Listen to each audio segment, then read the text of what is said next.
everyone! Before we get into today's audio, I want to remind you all to like and subscribe.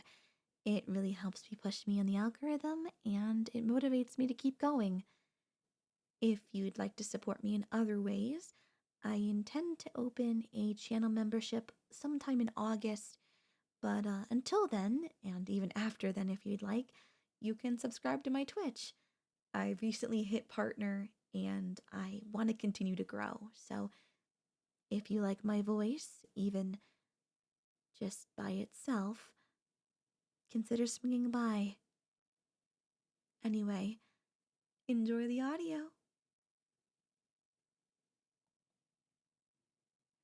Darling, are you awake? Oh, you are. Fantastic. Even though I absolutely adore your little cute sleeping face, just that one adorable expression unfortunately won't be enough to satisfy my undying hunger for you.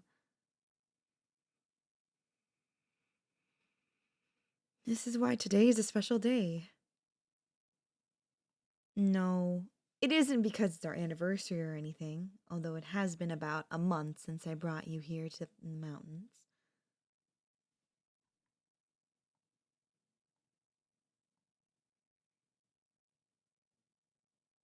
Oh, come on, darling. We needed to be far away from any civilization that would only want to corrupt and take away what is rightfully mine.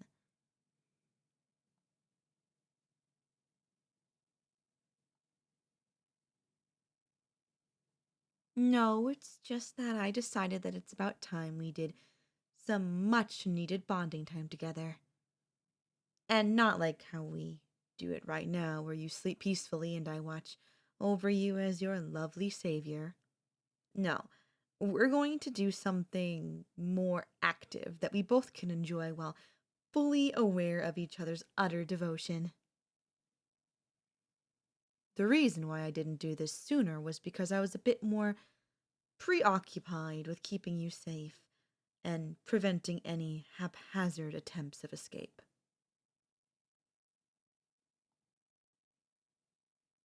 But because you haven't tried anything stupid these past 2 weeks, I think now we can finally begin our honeymoon phase proper.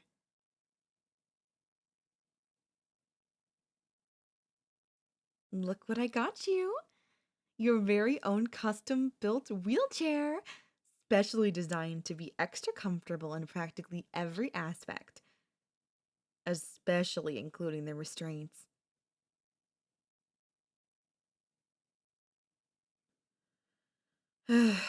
Can't you at least act like you're excited? This is the exact reason why we're doing what we're doing today. Actually, I don't think I told you what we were going to be doing today.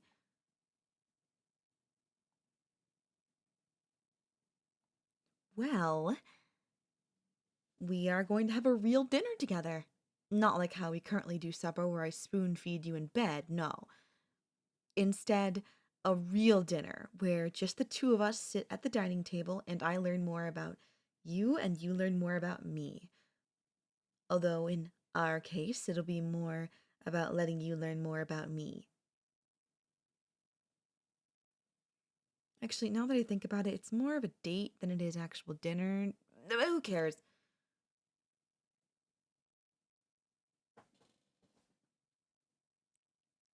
After all, I make the rules. Now, without further ado, let's get you out of bed and into the chair. Even though I love you so much and you have been obedient recently, I can't exactly trust you to let you wander around the cabin freely, could I?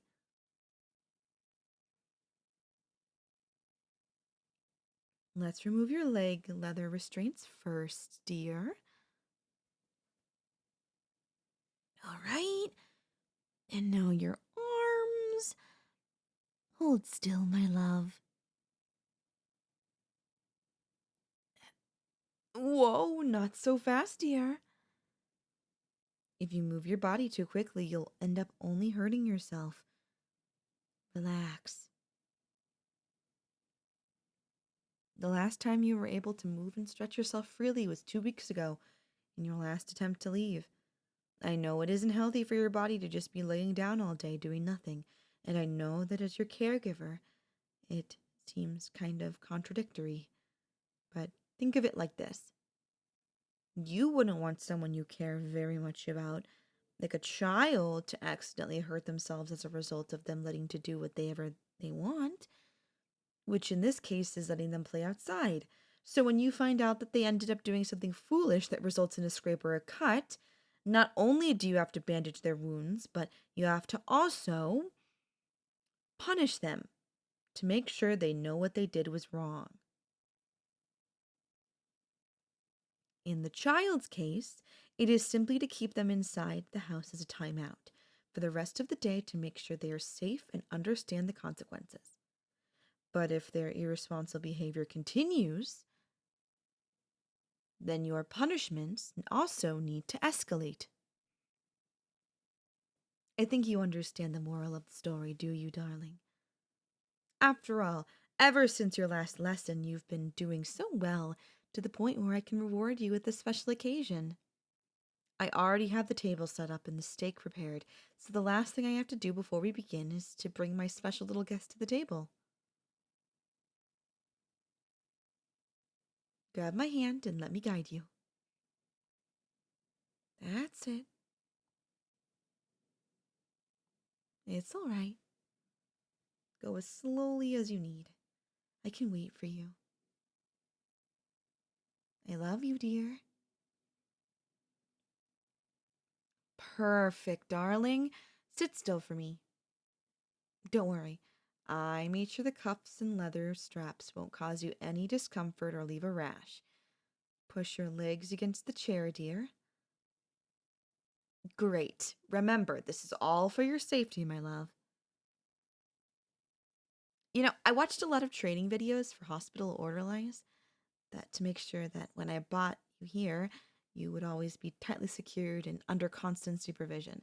Hours upon hours of time did I spend studying how nurses care for those who can't themselves, all for the sake of you. I just cannot think of anyone else who would go this far for the person they love.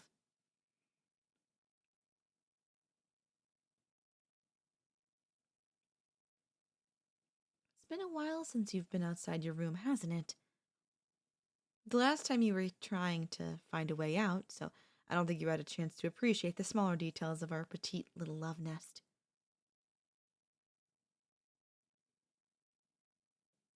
Do you see that half-filled bookshelf? All those heavy-duty books are collages, absolutely brimming with my collection of photography with you as the centerpiece. Pictures when society still had its dirty claws on you. Ever since our destined meeting, I would follow you everywhere, snapping and saving every little action you did, big or small. It made no difference.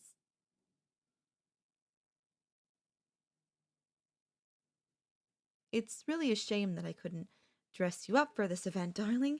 I originally wanted you to wear a custom tailored suit and all, but I figured that getting you out of your bed and into the outfit would just be nothing more than a hassle. Besides, I think having you eat formal dishes in your pajamas would be the most hilarious and cutest thing ever. Not like you get to decide, dear. Hold on while I open the door for us.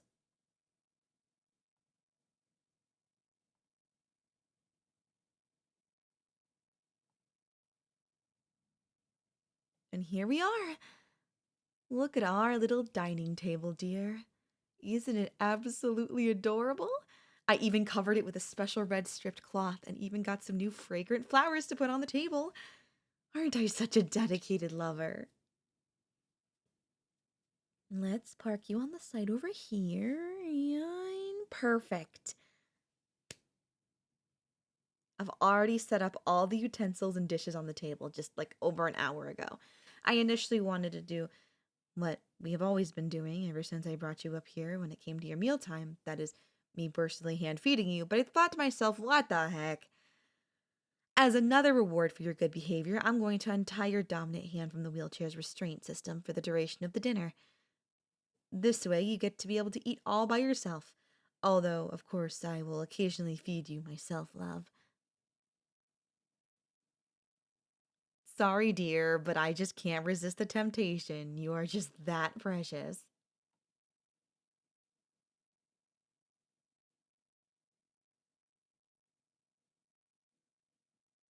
Also, you will only have access to a spoon for tonight. I can't have you getting any ideas. Don't worry, I'll have a knife and fork so that I can cut the meat into cubes for you to enjoy yourself. And for drinks, I'll be drinking this non alcoholic beverage. After all, can't be the one guard who lets inmates escape while intoxicated, can I? And for you, my love, some of your favorite cherry soda for you to enjoy. It's the 7 Up, right? You know, something that I always appreciated about you was just how imaginative you are. Way back when you were young, you would treat chocolate milk as if it were coffee. Similarly, you would also pretend that soda was beer, whiskey, vodka, etc., based on the brand of drink. You never grew out of those perceptions, much to the mockery of your family, but words can't describe how happy I am that you didn't. These little quirks make you so much cuter than you already are, and just reinforces the fact that I only understand and appreciate you. I am the only one who can protect you. No one else will ever be able to see you for your achievements. They'll always just make fun of you no matter how you try. I'm the only one you need. Here you are, freshly baked loaves, butter included. Let me also free your hand right now, dear, so don't move that much. Thank you. Now to bring out the steak and. Ah, damn it! I can't believe this. I forgot to bring out some of those scenic candles to the table for us. God, and I was just bragging to you about how much effort I put into this. This is so embarrassing. Hang still, dear. I'll quickly go to the basement and pick them up right away. You can enjoy some of the bread while I quickly bring them. I hope you like it.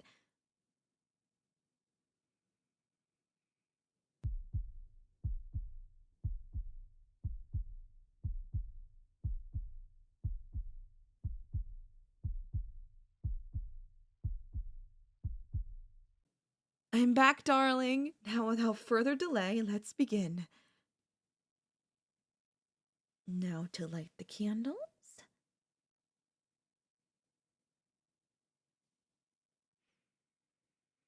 I can't believe I just broke that. What is with me today? Trust me, darling, when I tell you that today is the exception, I am not like this normally. I guess that because I've just been so excited for us to eat together, I've been rushing things when I shouldn't have. We're lucky the glass didn't, you know, break into tiny, tiny pieces. I would have probably had to cancel our night altogether. It would have been such a waste. At least I was able to clean it up quickly. Let me grab another glass for you. There. And now we're back to where we started, love. Before we begin, we should make a toast. To our blooming love. Can't you at least say it out loud? Whatever. Let's dig in, dear.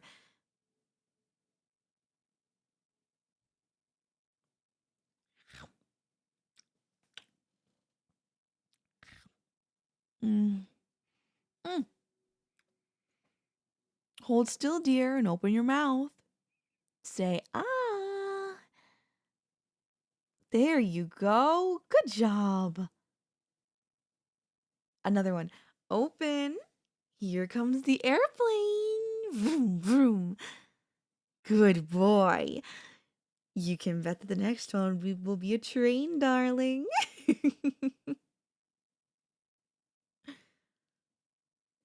So, have you gone anywhere recently? I know, I'm just playing with ya. Come on, please don't give me that look.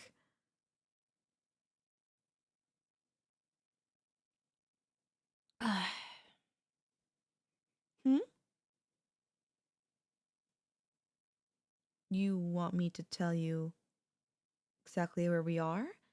Well, it's not like you'll ever be able to truly leave me, so I guess I could tell you. We're way up in the mountains, I think an elevation of over 2,000 feet above sea level. But that was what the last road sign read. All the way back over here in the last city, which is over 100 miles away. We may be much higher than that, but I don't really truly know or care.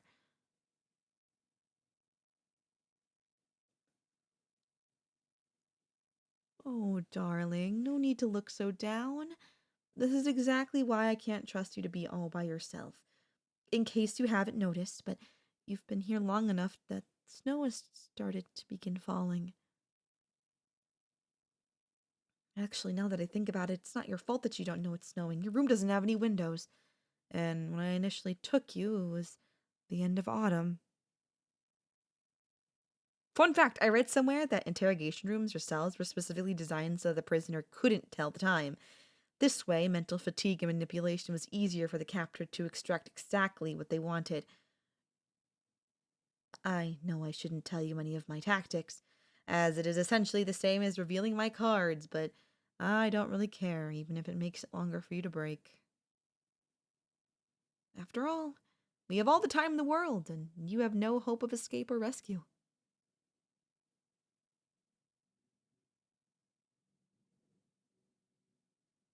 And one last bite. Open up, dear. The train's coming. Choo choo. Good boy. You did so well tonight. Oh, you have a little something on your cheek. Let me get that for you. That was a delicious meal, dear. Tonight was even better than I had expected. What do you think?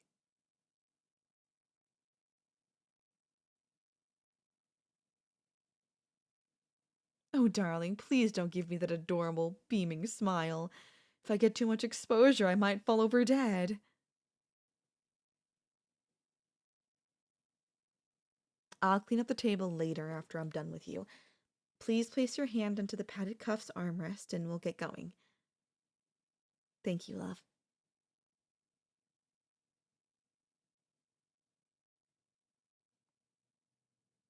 You must be so tired after eating all that steak, aren't you? I know you've had soda, but I also know that the things should give you energy, otherwise keep you awake seem to not really have an effect on you. Anyway, let's go.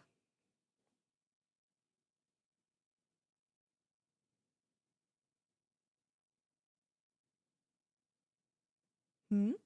What's that? I passed your room?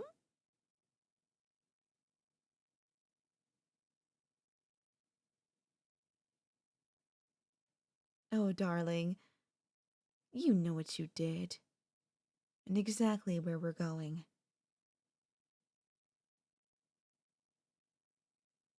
You know, while I do love your cute and happy expressions, I also think that you're just as adorable when in pain. Actually, you might be even cuter than normal when in that state. And not to mention the build-up where you watch me gather and test my tools. I can literally see the beautiful panic rising in your eyes. It's so precious. And all mine. Oh, darling, if it makes you feel worse, I'll have you know that I always plan this event to be sort of a test for you. And you failed. Of course, I understand that if you were given simple ways to escape, you would take them, which is why I made sure to keep the knives and other obvious opportunities stashed away safely. I figured that once you found no clear routes of escape, you would quit and just enjoy the rest of your night with me, which would indicate progress in the process. But I guess I was wrong in my judgment, unfortunately. When I first kidnapped you, no matter what I did that first day, you spent the entire time thinking of ways to break out of your bonds and leave. You also tried your best to adorably block me out as if I wasn't there. I'll give you this, though. After you realized your plan failed, as it will always do, you decided to play along and enjoy yourself instead of shutting down. Whether it was because you were trying to not get caught or if you were genuinely getting comfortable with me. It is certainly a lot better than how you acted weeks ago, but I don't think it'll make your consequences lighter.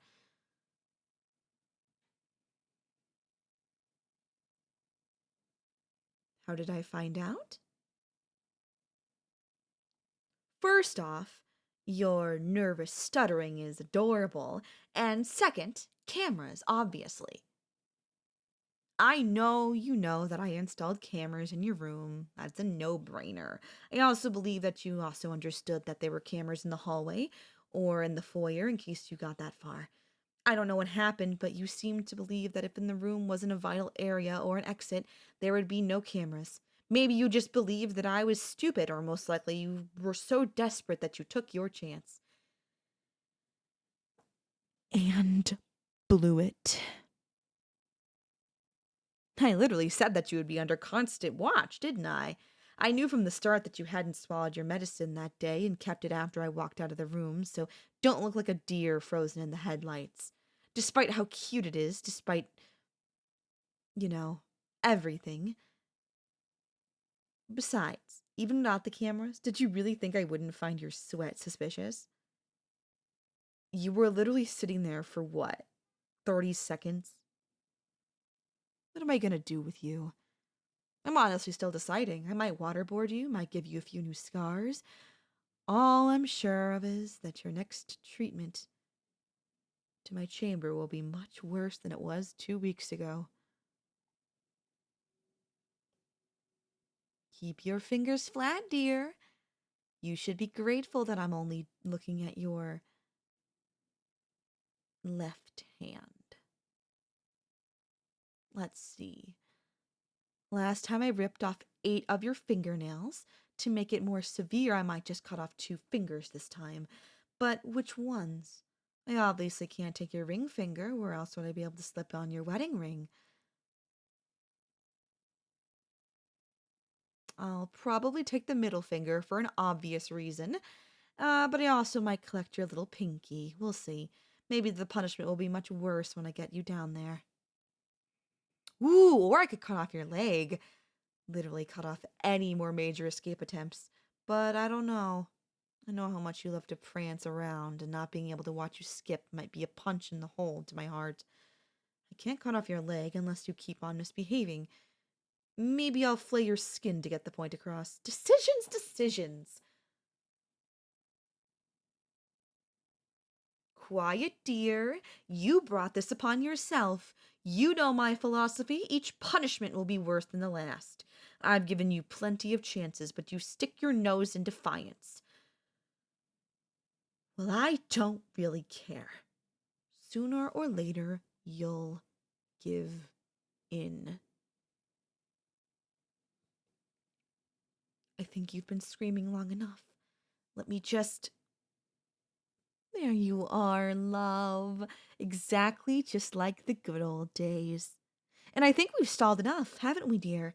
If there's one last thing I should say before your punishment begins, is that I will always love you and that you'll never leave.